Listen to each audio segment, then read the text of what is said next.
Guarantee ಯೋಜನೆಗಳ ಕುರಿತಂತೆ ಒಂದಿಷ್ಟು ಸಭೆಗಳನ್ನು ಮಾಡಿರತಕ್ಕಂಥದ್ದು ಜಿಲ್ಲಾ ಪಂಚಾಯಿತಿ ತಾಲೂಕು ಪಂಚಾಯಿತಿ ಸಭಾಂಗಣದಲ್ಲಿ ಈ ಬಗ್ಗೆ ಮಾಹಿತಿಯನ್ನು ಕೂಡ ಕೊಟ್ಟಿರತಕ್ಕಂಥದ್ದು ಅಧ್ಯಕ್ಷರಾಗಿರ್ತಕ್ಕಂಥ ವೆಂಕಟೇಶ್. ಜಿಲ್ಲಾ ಪಂಚಾಯಿತಿ ತಾಲೂಕು ಪಂಚಾಯಿತಿ ಸಹಯೋಗದಲ್ಲಿ ಒಂದು ಸಭೆಯನ್ನು ನಡೆಸಲಾಗಿದೆ. ಅಧ್ಯಕ್ಷ KR ವೆಂಕಟೇಶ್ ಅಧ್ಯಕ್ಷತೆಯಲ್ಲಿ ಒಂದು ಸಭೆಯನ್ನು ನಡೆಸಿರುವಂತಹದ್ದು. ಗುಬ್ಬಿ ತಾಲೂಕಿನ ತಾಲೂಕು ಮಟ್ಟದ ಪ್ರಗತಿ ಪರಿಶೀಲನಾ ಸಭೆಯನ್ನು ನಡೆಸಲಾಗಿದೆ. ತಿಂಗಳಿಗೆ 23 ಕೋಟಿ ಜನರ ಖಾತೆಗೆ ಪ್ರಗತಿ ಸಭೆಯಲ್ಲಿ ಸಾಧನೆ ಅನಾವರಣವಾಗಿರತಕ್ಕಂತಹದ್ದು. ಗುಬ್ಬಿ ತಾಲೂಕಿನಲ್ಲಿ ವಂಚಿತರಿಗೆ ವಿಶೇಷ ಶಿಬಿರವನ್ನು ನಡೆಸಲಾಗಿದೆ. ಕಡಬ ಹೋಬಳಿಯಲ್ಲಿ ಮೊದಲ ಶಿಬಿರವನ್ನು ನಡೆಸಲಾಗಿರ್ತಕ್ಕಂಥದ್ದು. ಜುಲೈ 13ಕ್ಕೆ ಉದ್ಯೋಗ ಮೇಳ ನುಡಿದಂತೆ ನಡೆದಂತಹ ಸರ್ಕಾರ ನಮ್ಮದು ಅನ್ನುವಂತಹ ಅಭಿಪ್ರಾಯಗಳು ಕೂಡ ಇದೀಗ ವ್ಯಕ್ತವಾಗಿದೆ. ಜಿಲ್ಲಾ ಪಂಚಾಯಿತಿ ತಾಲೂಕು ಪಂಚಾಯಿತಿ ಸಹಯೋಗದಲ್ಲಿ ತಾಲೂಕು ಮಟ್ಟದ ಗ್ಯಾರಂಟಿ ಯೋಜನಾ ಅನುಷ್ಠಾನ ಸಮಿತಿ ವತಿಯಿಂದ ಈ ಒಂದು ಸಮಿತಿ ಅಧ್ಯಕ್ಷರಾಗಿರ್ತಕ್ಕಂಥ KR ವೆಂಕಟೇಶ್ ಅಧ್ಯಕ್ಷತೆಯಲ್ಲಿ ಸಭೆಯನ್ನು ನಡೆಸಲಾಗಿದೆ. ತಾಲೂಕು ಪಂಚಾಯಿತಿ ಇಒ ರಂಗನಾಥ್ ಹಾಗೂ ಸಮಿತಿಯ ಸದಸ್ಯರಾಗಿರ್ತಕ್ಕಂಥ ಅಧಿಕಾರಿಗಳು ಕೂಡ ಸಭೆಯಲ್ಲಿ ಭಾಗಿಯಾಗಿರುವಂತಹದ್ದು. ತಾಲೂಕು ಮಟ್ಟದ ಪ್ರಗತಿ ಪರಿಶೀಲನಾ ಸಭೆ, ಗ್ಯಾರಂಟಿ ಯೋಜನಾ ಅನುಷ್ಠಾನ ಇಲಾಖೆಗಳಿಗೆ ಸಂಬಂಧಿಸಿದಂತಹ ಪ್ರಗತಿ ಪರಿಶೀಲನಾ ಸಭೆಯನ್ನು ನಡೆಸಲಾಗಿದೆ.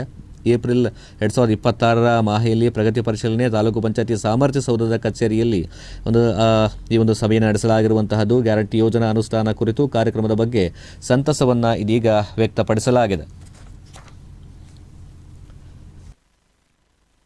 ಸಮಿತಿ ಸದಸ್ಯರುಗಳು ಇವತ್ತು ಸಭೆಯಲ್ಲಿ ನಾವು ಮುಖ್ಯವಾಗಿ ಚರ್ಚೆ ಮಾಡಿದ್ದು ಜುಲೈ 13ನೇ ತಾರೀಕು ನಮ್ಮ ಜನಪ್ರಿಯ ಶಾಸಕರಾದಂಥ SR ಶ್ರೀನಿವಾಸರವರ ಹುಟ್ಟುಹಬ್ಬ ಇರೋದ್ರಿಂದ ನಾನು ಅಲ್ಲಿ ಎಂಪ್ಲಾಯ್ಮೆಂಟ್ ಆಫೀಸರ್ ಹತ್ರ ಮನವಿ ಮಾಡ್ತಾ ಇದ್ದೀನಿ. ಅವತ್ತು ನಮಗೆ ನಮ್ಮ ತಾಲೂಕಿನಲ್ಲಿ ಒಂದು ಉದ್ಯೋಗ ಮೇಳ ಮಾಡ್ತೀವಿ ಸರ್ ಅಂತ ಅವರು ಒಪ್ಕೊಂಡಿದ್ದಾರೆ. 13ನೇ ತಾರೀಕು ಜುಲೈ ಇಲ್ಲೇ ತಾಲೂಕು ಪಂಚಾಯತಿ ಆವರಣದಲ್ಲೂ ಅಥವಾ ತಾಲೂಕು ಆಫೀಸ್ ಆವರಣದಲ್ಲಿ ನಾವು ಉದ್ಯೋಗ ಮೇಳವನ್ನು ಮಾಡ್ತೇವೆ.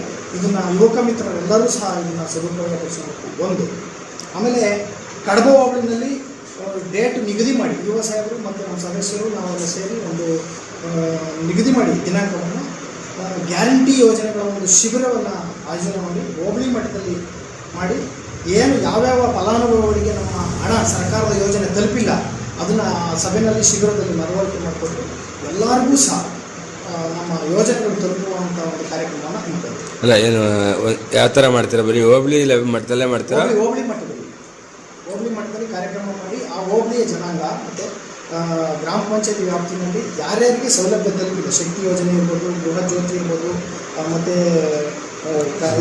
ಗೃಹ ಲಕ್ಷ್ಮಿ ಇರ್ಬೋದು, ಇವೆಲ್ಲ ಅನ್ನಭಾಗ್ಯದ ಯೋಜನೆಗಳು ಸರಿಯಾಗಿ ತಲುಪ್ತಾ ಇದೆಯಾ, ನಮ್ಮ ಅಧಿಕಾರಿಗಳು ನಿಮಗೆ ಸ್ಪಂದಿಸ್ತಾ ಇದ್ದಾರಾ ಅನ್ನೋ ರೀತಿಯಲ್ಲಿ ಸಾಮಾನ್ಯಕ್ಕೆ ಮನದಟ್ಟಾಗುವ ರೀತಿ ಚರ್ಚೆ ಆಯಿತು.